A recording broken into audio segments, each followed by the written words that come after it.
The Alabama Senate primary was a loss certainly for the president. That one, the candidate he backed, lost. But the guy who won, Roy Moore, he's a former judge who did a whole lot of things that open up tons of legal questions. We're going to bring in our legal panel tonight here to debate what that might mean going forward. And you know and I know the president and the NFL here and the protests that have followed here. Is it legal for a private employer to punish a worker for demonstrating on the job? Tonight we discuss. Also staying in the world of sports, can a fan sue if he or she's injured by a foul ball? Well, that question is being asked quite a bit this week after a young girl hit in the face at Yankee Stadium. Does that waiver on the back of your ticket stub actually mean a thing?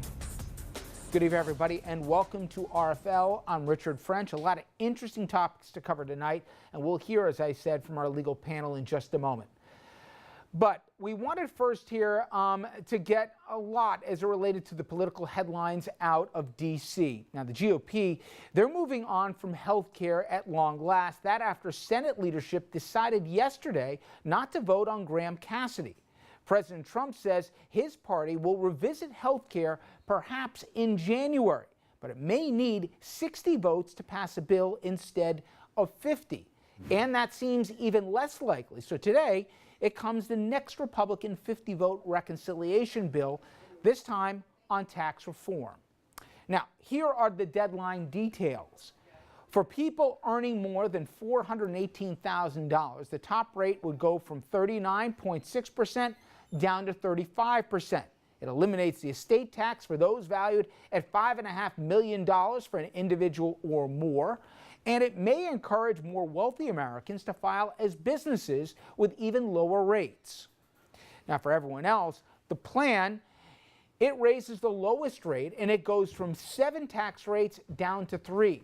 But it's not clear what the income levels are that correspond to each rate. Now, the standard deduction, it'd be doubled, increasing the number of families that pay 0 when it comes to income taxes. And there's a promise to increase child credits. But that increase hasn't yet been specified. A whole lot of details still left out. Finally, we go to the business end of this. And the plan, it cuts the top rate and the pass-through rate, likely encouraging more wealthy business owners to file as businesses themselves. It also offers faster write-offs for investments, and it promises to close loopholes, none though yet specified. Elsewhere, the Trump administration, they want to slash the number of refugees that the nation will actually take in. The president, he wants refugees capped at 45,000 a year. That number sits presently around 100,000 refugees annually as we speak. Now, since caps were first installed going back to 1980, the U.S. has never taken in less than 60,000 refugees a year. That low, it was set by Reagan, and you have to go back to 1986 for that. And obviously, with all the natural disasters around the world, the timing's certainly curious. Finally, 2 major bits of news on U.S. Senate races. One, Tennessee's Bob Corker, he announced that he will not be seeking re-election next year. Corker is by no means a moderate, but he is pro-establishment, and he has at times been critical of the president. Now, his loss seen as a blow to Mitch McConnell and a possible gain for the alt-right.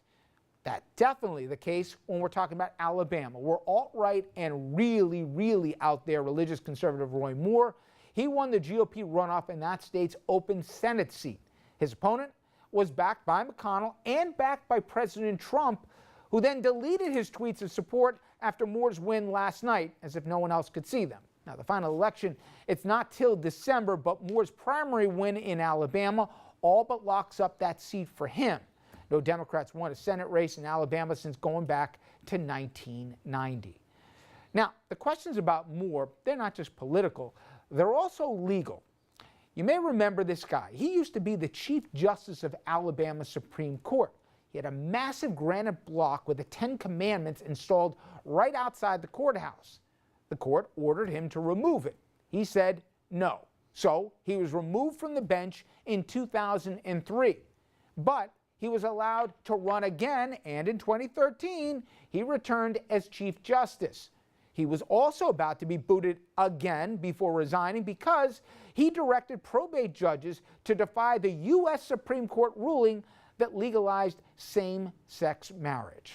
All right, this is the first of many topics we're going to get into tonight, so let's bring in our legal panel to do just that. Jimmy Kasouras, criminal defense attorney in Manhattan. He sits on the board of directors of the New York City Criminal Bar Association. He frequently lectures at both New York Law School and the bar associations in Queens, New York City, and sometimes across the pond. Doug Von Oys, founding partner of Carson Von Oys, focusing on corporate misconduct, and selected by the Legal 500 as one of the most influential trial lawyers in the entire country.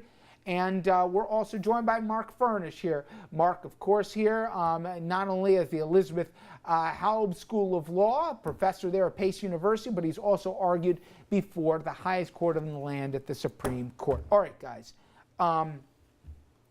Forget about the politics of what Moore's victory in the primary last night means, whether it be for the president, whether it be for Republican establishment, or even going forward.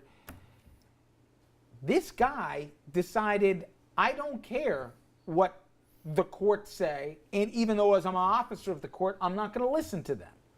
This guy also said, by the way, on same-sex marriage, I don't care what the highest court in the land says, I'm going to order my people not to follow the law.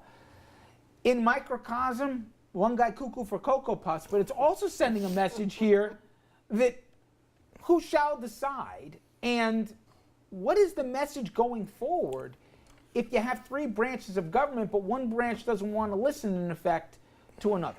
Well, he doesn't represent the whole branch.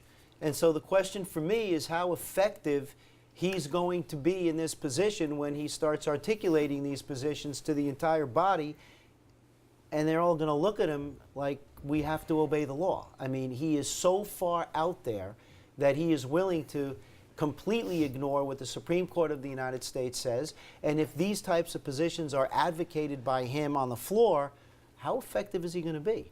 Granted, but we've seen, Doug, these characters in the past. Governor Wallace, famously, stand in front of the door here. But then they lose. When they lose not only in the courts, they then lose in public opinion, at least eventually. This guy went from being a disgraced Chief Justice to now, in all likelihood, becoming one of 100 in the U.S. Senate.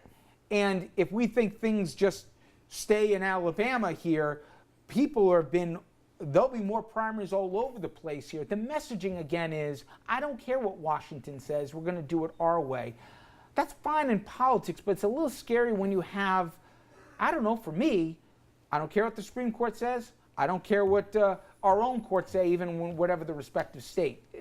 This crosses for me the lines of politics and law. Well, remember, when he was a judge, he was disobeying court orders at that time. So he was a judge who was sitting, listening to disputes, and he was defying court orders. So he probably was not suited to be a judge at that time. He's now trying to enter a deliberative body where there is place for people to have radical ideas, maybe that everybody else doesn't agree with. He can't alone make legislation. So he does seem a little bit out there. But if the people, extremely charitable. Go ahead. Yeah. But if the people from that state think that he's appropriate to represent their views, they're not going to pass the laws by themselves. So he may be all right in a situation. Everything like Doug said is 100% right. Can't disagree with it. Except, Mark, the messaging is what, to me at least, concerns me, which is we're going to reward people who decide to not obey the rules, law of the land, law of the state, or whatever else. Now, he may have paid a consequence or would have paid a consequence twice for it, but in a perverse way rewarded. It just for me is, we do have checks and balances in this country, and I would hate the messaging to be, you know what, we're just going to disobey what we don't like. I don't know what messaging it is. The message is being sent by the people who voted for them. Nobody tells the people what to do. They make a decision. They're the ones sending the message. Doug is right. He's temperamentally unsuited to be a judge because a judge is sworn to uphold the law and not defy it and not create it. Now he's in the body that is going to create the law, and he's going to advocate for the views of his constituents to try to change the law and write it in a way that he thinks his constituents will appreciate. This is the democratic process in action. Here's where my worry goes. People will have in the deliberative body, or as it's been called, the saucer for the teacup, which is the U.S. Senate.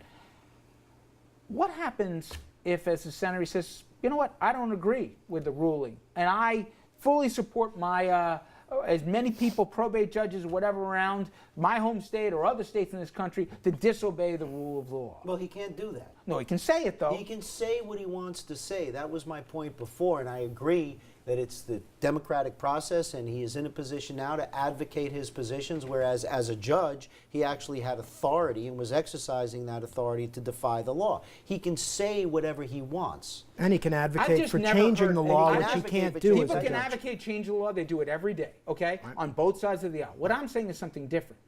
Yes, this was a former position.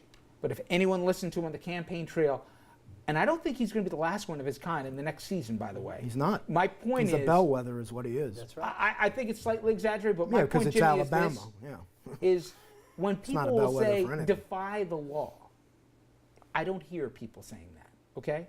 Defying the law. If that starts coming from the legislative branch about rulings from the judicial branch, that to me is something different we haven't heard. And to believe that he said it as a judge, but he won't say it as a senator, I think is naive from all of us. He can say it. That's my point. He can well, you know something? I don't know the extent to which he can tell and advise people from any position to defy the law, but he can advocate. In the early days, I got to hit a in break the- here, guys. go ahead. I got to really hit one because I know we want to get into this next one, and we'll bring our friend Mayo into that conversation as well. Attorney General Jeff Sessions, he visited Georgetown to defend free speech. On the same week, though, his boss, the president, trying to stifle it in the NFL. This is political football, which also has legal ramifications.